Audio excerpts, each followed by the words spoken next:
பொன்னியின் செல்வன் மூன்றாம் பாகம் கொலைவாள். அத்தியாயம் 2 மோகவலை. வயது முதிர்ந்த பிறகு இளம்பெண்ணை மணந்து கொள்வோர் எப்போதும் சந்தேகம் என்னும் மாயா உலகத்தில் வாழ்கிறார்கள். அவர்களுக்கு அந்நியர்கள் யாரைக் கண்டாலும் இயற்கையான அருவருப்பு ஏற்படுகிறது. பழுவேட்டரையருக்கு இத்தகைய அருவருப்பு ஏற்பட அதிக காரணம் இருந்தது. நந்தினி தமக்கு முன்னால் வந்து நின்று பேசத் தொடங்கியதை அவர் சிறிதும் விரும்பவில்லை. அதே சமயத்தில் நந்தினியை கடிந்து கொள்ளவும் அவரால் முடியவில்லை. எனவே நந்தினி கேட்ட கேள்விக்கு மறுமொழியாக, ராணி, இந்த உலகத்தில் நமக்குத் தெரியாதவர்கள் எத்தனையோ பேர் இருக்கிறார்கள். எல்லாரையும் நாம் பார்த்து அறிந்திருக்க முடியாதல்லவா? அதனால் நமக்கு நஷ்டமும் இல்லை என்றார்.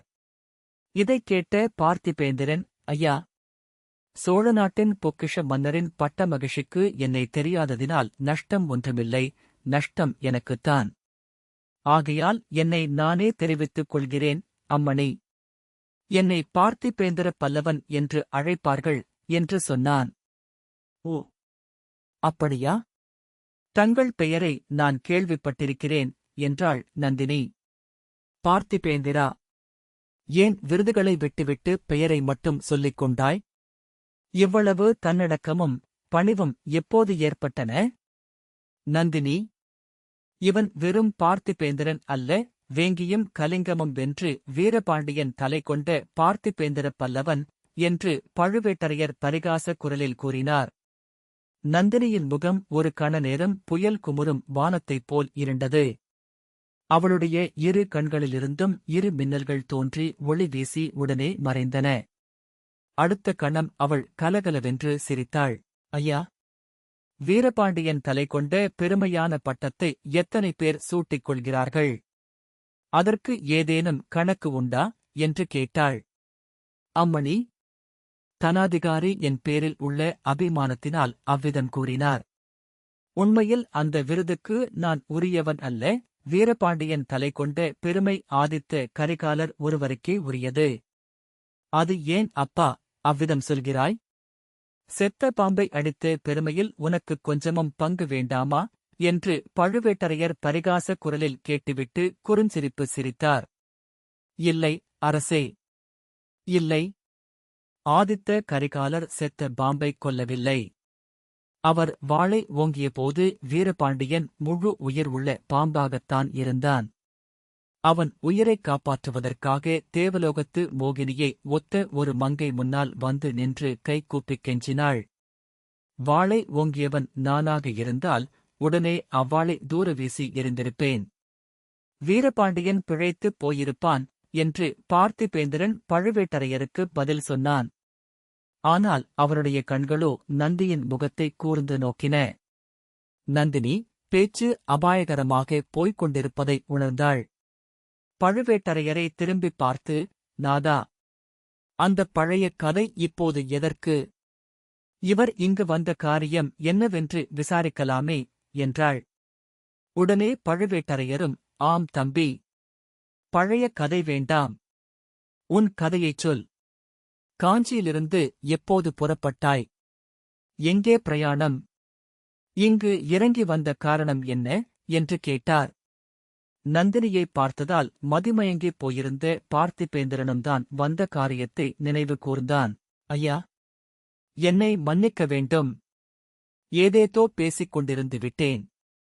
மிக முக்கியமான செய்தியுடன் வந்திருக்கிறேன். சோழ நாட்டையே துயரக்கடலில் மூழ்கச் செய்யக்கூடிய பயங்கரமான செய்தி. ஈழத்திலிருந்து என்னுடன் இந்தக் கப்பலில் புறப்பட்டு வந்த இளவரசர் அருள்மொழிவர்மர் சுழற்காற்று அடித்த சமயம் கடலில் குதித்துவிட்டார். அவருடைய கதி என்ன ஆயிற்று என்று தெரியவில்லை. ஒருவேளை இங்கே வந்து ஒதுங்கினாரோ என்று பார்ப்பதற்கு வந்தேன் என்றான் பார்த்திபேந்திரன். அவன் கூறி முடிப்பதற்குள், ஆகா, என்ன சொன்னாய் என்று பழுவேட்டரையர் அலறினார். சுழற்காற்றினால் வேருடன் பறிக்கப்பட்ட நெடுமரத்தைப் போல் தரையில் வீழ்ந்தார். அவரை தாங்கி எடுப்பதற்காக பார்த்திபேந்திரன் பாய்ந்து சென்றான். நந்தினி குறுக்கே நின்று அவன் நீட்டிய கையைப் பற்றி அகற்றினாள். பழுவேட்டரையரின் அருகில்தான் உட்கார்ந்து அவருடைய தலையை தன் மடியின் மீது எடுத்து வைத்துக் கொண்டாள். தண்ணீர் தண்ணீர் என்று கத்தினாள். கூடாரத்திலிருந்து சேடிப்பெண் தண்ணீர் எடுத்துக் கொண்டு வந்தாள். இன்னும் சில வீரர்களும் கலங்கரை விளக்கக் காவலரும் அவர் குடும்பத்தாரும் ஓடி வந்தார்கள். நந்தினி மிக்க கம்பீரத்துடன் அவர்களையெல்லாம் அப்பால் நிற்கும்படி ஏவினாள். பழுவேட்டரையரின் முகத்தில் தண்ணீர் தெளித்தாள். நாதா, நாதா என்று கொஞ்சம் குரலில் அழைத்தாள். சில நிமிடங்களுக்கெல்லாம் கிழவரின் கண்கள் திறந்தன. உடனே நினைவும் வந்தது. சட்டென்று எழுந்து உட்கார்ந்தார். நந்தினி, சற்று முன் என் காதில் விழுந்தது உண்மையா? இந்த பல்லவன் என்ன சொன்னான்? பொன்னியின் செல்வனை கடல் கொண்டு விட்டதாகச் சொன்னான் அல்லவா? அந்த வீரகுமாரன் சின்னஞ்சிறு குழந்தையாயிருந்தபோது இந்தக் கைகளால் அவனை தூக்கித் தோளில் வைத்துக் கொண்டு மகிழ்ந்தேன். இதே கைகளினால்தான் அவனை சிறைப்பிடித்துக் கொண்டு வரும்படியான கட்டளையில் முத்திரை வைத்தேன். ஐயோ, சோழ நாடு என்னைப் பற்றி என்ன நினைக்கும் என்று பழுவேட்டரையர் தலையில் அடித்துக் கொண்டார். வைரம் பாய்ந்த அந்த வீரக்கிழவர் அவ்விதம் மனம் கலங்கி புலம்பியதை அதுவரையில் நந்தினி பார்த்ததில்லை, யாருமே கண்டதில்லை. நாதா, பதறாதீர்கள். இவர் இன்னும் செய்தி முழுதும் சொல்லவில்லையே. முழுதும் கேட்டுவிட்டு மேலே செய்ய வேண்டியதைப் பற்றி யோசிப்பது நலம் அல்லவா என்றாள் நந்தினி. ஆமாம், நீ சொல்வது சரிதான். பார்த்திபேந்திரா, சீக்கிரம் சொல். பொன்னியின் செல்வர் கடலில் முழுகி இறந்து விட்டார் என்று சொன்னாய் அல்லவா? அது உண்மையா? அல்லது ஏதோ துர்நோக்கத்துடன் கற்பனை செய்து சொல்கிறாயா? வசித்திருக்கும் புலியுடன் விளையாடாதே. ஜாக்கிரதை என்று அக்கிழவர் கண்களில் கனல் எழும்படி நோக்கி கர்ஜித்தார். ஐயா, மன்னிக்க வேண்டும். இளவரசர் இறந்து விட்டார் என்று நான் சொல்லவில்லை. அவ்வளவு பயங்கரமான நஷ்டம் இத்தமிழகத்துக்கு ஏற்பட்டிருக்கும் என்று என்னாலும் நம்ப முடியவில்லை. சுழற்காற்று உக்கிர நிலையை அடைந்திருந்தபோது அவர் என் கப்பலிலிருந்து கடலில் குதித்தார் என்றுதான் சொன்னேன். கடவுள் அருளால் ஒருவேளை பிழைத்திருக்கலாம். இந்த கடற்கரையிலே வந்து ஒதுங்கியிருக்கலாம். அந்த ஆசையுடனே பார்ப்பதற்கு இங்கே வந்தேன். சுழற்காற்று அடித்தபோது கடலில் குதித்தாரா? எதற்காக? ஏன் குதித்தார்? உன்னுடைய கப்பலில் அவர் ஏன் ஏறினார்? அவர் குதித்தபோது நீ என்ன செய்து கொண்டிருந்தாய் என்று பழுவூர் அரசர் படபடப்புடன் கேட்டார். நந்தினி குறுக்கிட்டு, ஐயா, இவர் இலங்கைக்கு எதற்குப் போனார் என்பதிலிருந்து விவரமாகச் சொல்லட்டும் என்றாள். ஆமாம், உள்ளது உள்ளபடியே சொல்லு. உண்மையைச் சொல்லாவிட்டால் நீ உயிருடன் தப்ப முடியாது. உன்னை என்று பழுவேட்டரையர் பற்களை நரவென்று கடித்தார். அரசே, உண்மையைத் தவிர வேறு எதுவும் சொல்லி எனக்கு பழக்கம் இல்லை. நான் பொய் சொல்ல நினைத்தாலும் என் நாக்குச் சொல்லாது. கேளுங்கள். தாங்களும் கடம்பூர் சம்புவரையரும் மற்றும் பலரும் சோழகுலத்துக்கு விரோதமாக சதி செய்கிறீர்கள் என்று காஞ்சி நகருக்கு செய்தி எட்டியது. பொய், பொய், முற்றிலும் பொய். செய்தி பொய்யாக இருக்கட்டும். அதுவே நான் வேண்டுவது. காஞ்சிக்கு எட்டிய செய்தியையே நான் கூறினேன். அதன் பேரில் திருக்கோவலூர் மலையமானும் ஆதித்த கரிகாலரும் என்னை ஈழத்துக்கு அனுப்பினார்கள். அருள்மொழிவர்மரை கையோடு அழைத்து வரும்படி அனுப்பினார்கள். இவ்வாறு ஆரம்பித்து பார்த்திபேந்திரன் தான் இலங்கை சேர்ந்தது முதல் நடந்ததையெல்லாம் தான் அறிந்த வரையில் விவரமாகக் கூறினான். கதை முடிந்ததும் பழுவேட்டரையர், கடவுளே, சோழ நாட்டுக்கு பெருங்கேடு வந்துவிட்டது. இந்தப் பாவியினால்தான் வந்தது. இளவரசரை சிறைப்படுத்திக் கொண்டு வரும்படி நான் அல்லவோ கட்டளை போட்டேன். நான் அல்லவோ மரக்கலங்களை அனுப்பினேன் என்று கதறினார். அரசே, தங்கள் குற்றம் ஒன்றும் இல்லை. தாங்கள் கட்டளை பிறப்பித்திராவிட்டாலும் இந்த மனிதருடைய கப்பலில் இளவரசர் எரிக்காஞ்சிக்கு பயணமாகியிருப்பார் அல்லவா? வீணாக நொந்து கொள்ள வேண்டாம். நம்முடைய செயல்களுக்கு மேலே விதியின் செயல் ஒன்று இருக்கிறது. மேலும் நந்தினி இவ்விடத்தில் உரத்துப் பேசுவதை சட்டென்று நிறுத்தி பழுவேட்டரையரின் காதோடு ஏதோ சொன்னாள். பழுவேட்டரையரின் முகம் சிறிது மலர்ச்சியடைந்தது. ஆமாம், ஆமாம், அது எனக்கு தோன்றாமல் போயிற்று என்றார். பிறகு பார்த்திபேந்திரனை பார்த்து, பல்லவா.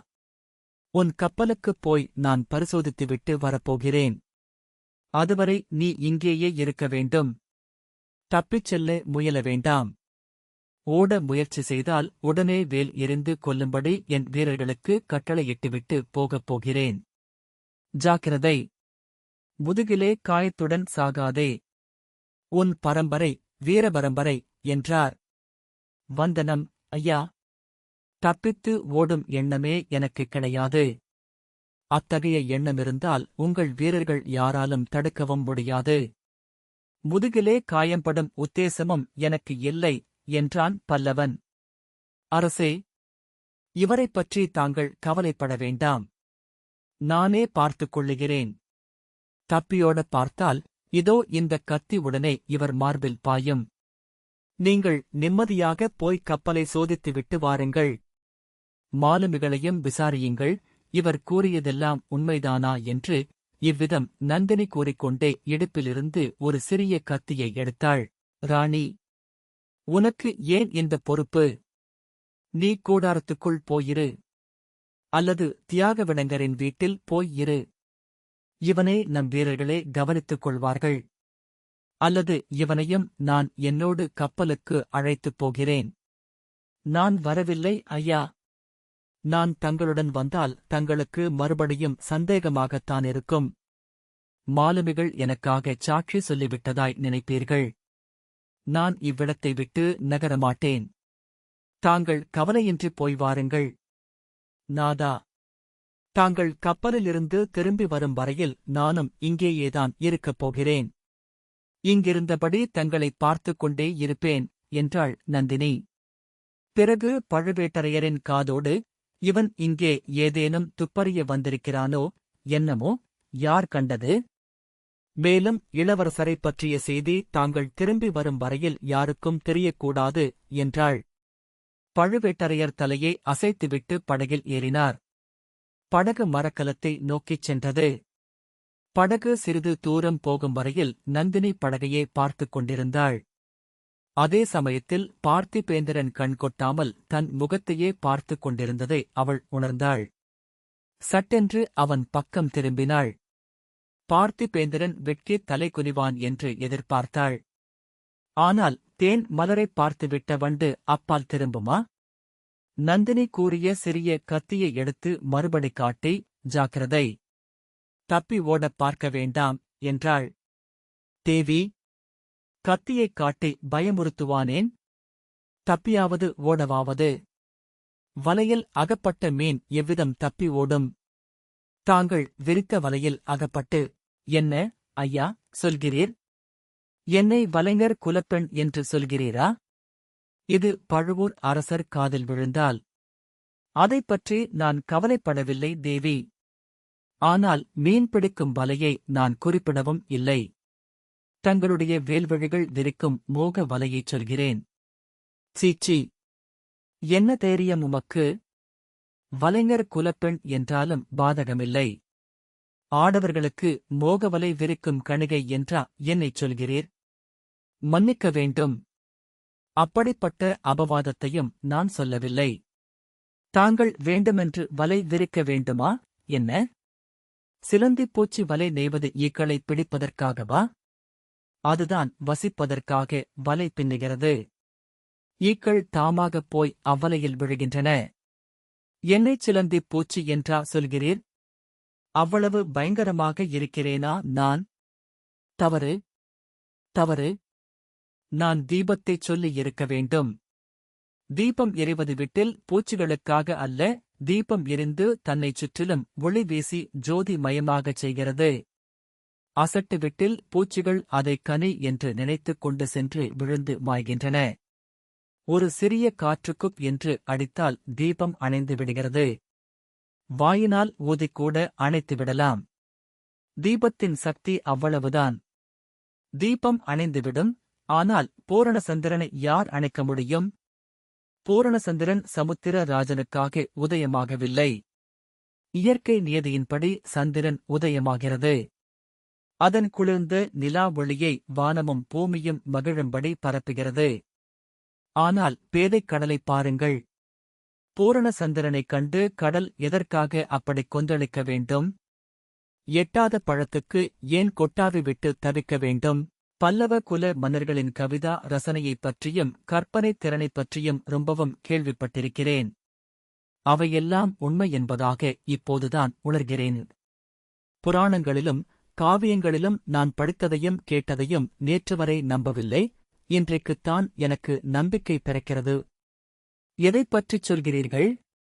பெண் உருவங் கொண்டவர்கள் சிலர் வானத்தையும் பூமியையும் தங்கள் காலடியில் போட்டுக்கொள்ளும் சக்தி பெற்றவர்கள் என்று கேட்டிருக்கிறேன்.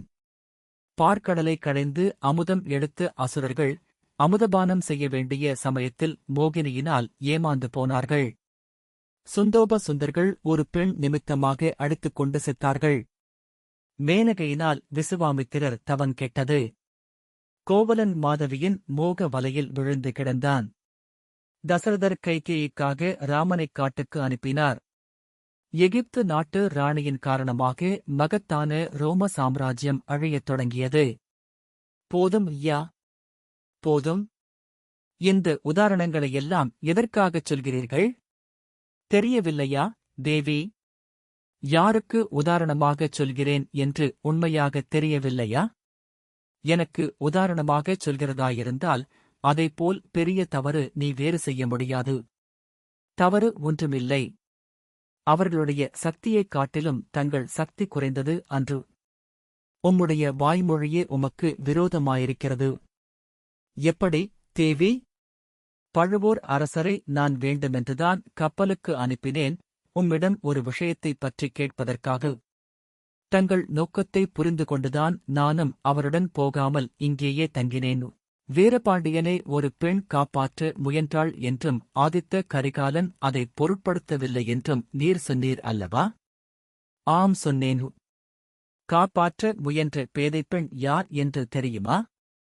இப்போது பழுவூர் அரண்மனையின் ஜோதியாக விளங்கும் இளைய ராணி நந்தினி தேவிதான். நீர் சற்றுமுன் வர்ணித்தபடி எனக்கு அவ்வளவு சக்தி இருந்திருந்தால் நான் காப்பாற்ற விரும்பிய மனிதரின் உயிரைக் காப்பாற்றி இருக்க மாட்டேனா? அது ஏன் என்னால் முடியாமல் போயிற்று? இரத்த வெறிகொண்டிருந்த ஆதித்த கரிகாலன் அச்சமயம் தங்கள் விருப்பத்தை நிறைவேற்றி வைக்கவில்லைதான். ஆனால் அதற்குப் பிறகு 3 வருஷமாக அவர் எத்தகைய சித்திரவதையை அனுபவித்து வருகிறார் என்பதை நான் அறிவேன். உமக்கு எப்படித் தெரியும் ஐயா? உம்மிடம் சொன்னாரா? 3 வருஷமாய் மனத்திலே வைத்துக்கொண்டு கஷ்டப்பட்டுக் கொண்டிருந்தார். அவருடைய உள்ளத்தை ஏதோ ஒரு துன்பம் அரித்துக் கொண்டிருக்கிறது என்பதை மட்டும் அறிந்திருந்தேன். 10 நாளைக்கு முன்பு நான் ஈழத்துக்குப் புறப்பட்டதற்கு முதல் நாள்தான் மனத்தைத் திறந்து என்னிடம் சொன்னார். அது முதல் என்ன? பழுவூர் இளைய ராணியை பார்க்க வேண்டும் என்ற ஆசை என் மனத்திலும் குடிகொண்டுவிட்டது. ஆதித்த கரிகாலரின் நிலையில் நீர் இருந்திருந்தால் நான் கேட்டுக் கொண்டதற்காக வீரபாண்டியரை உயிரோடு விட்டிருப்பீர் என்று சொன்னது நினைவிருக்கிறதா? நன்றாக நினைவிருக்கிறது. அது உண்மைதானா? சத்தியம் தேவி. தாங்கள் சோதித்துப் பார்க்கலாம். ஐயா, என் மனத்தில் ஒரு சந்தேகம் இருக்கிறது. அதைச் சொல்லட்டுமா? தங்கள் தங்கக் குரலில் எதைச் சொன்னாலும் என் செவிகள் இன்பம் அடையும், உள்ளம் பூரிக்கும்.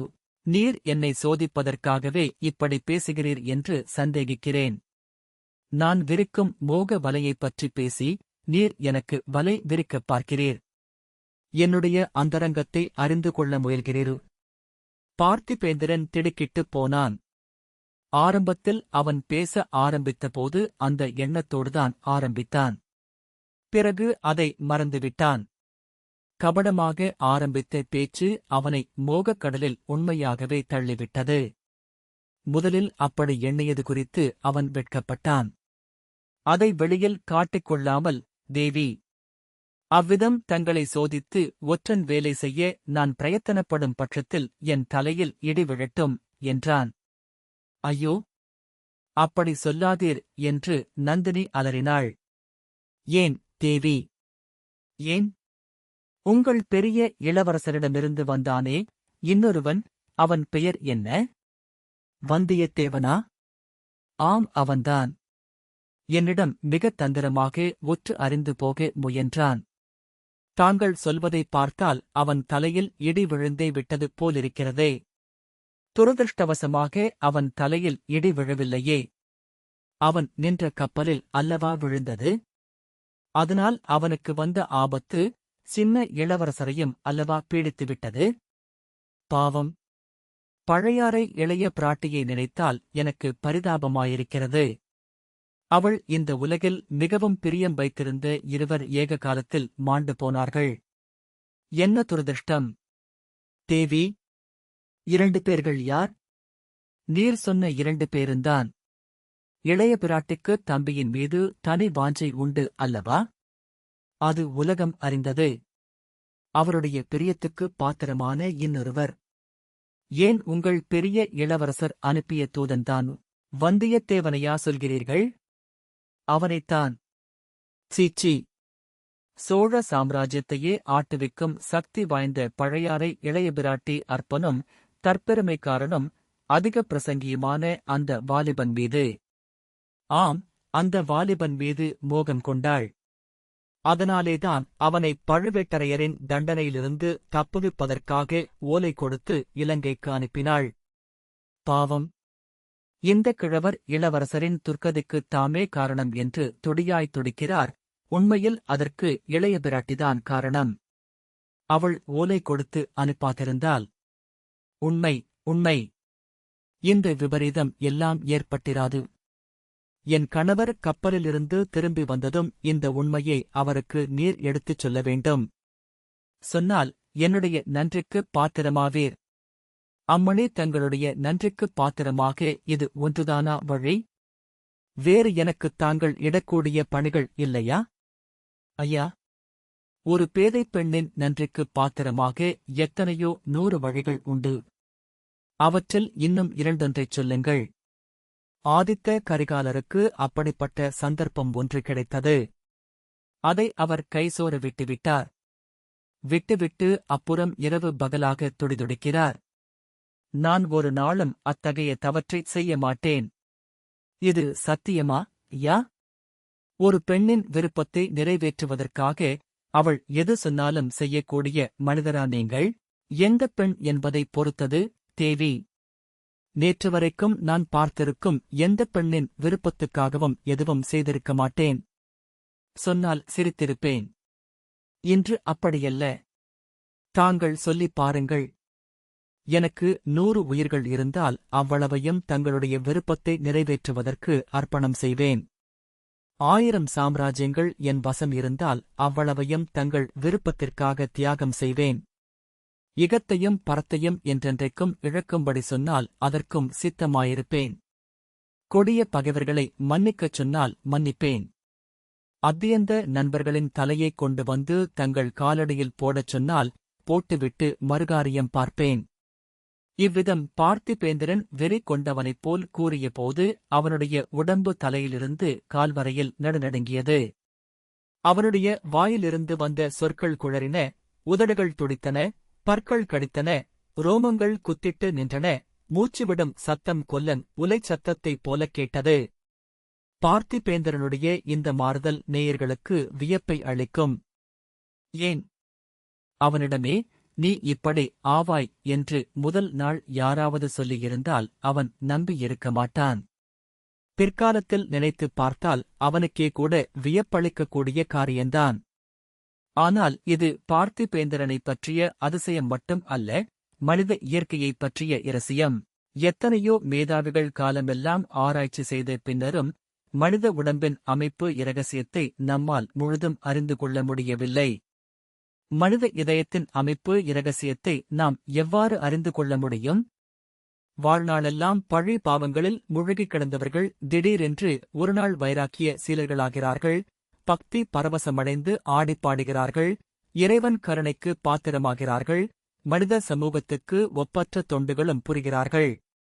இதற்கு மாறாக நெடுங்காலமாய் தூய்மையான களங்கமற்ற வாழ்க்கை நடத்தியவர்கள் திடீரென்று ஒருநாள் வழக்கு விழுகிறார்கள். அப்படி விழும்போது அதுல பாதாளத்திலேயே விழுந்து விடுகிறார்கள்.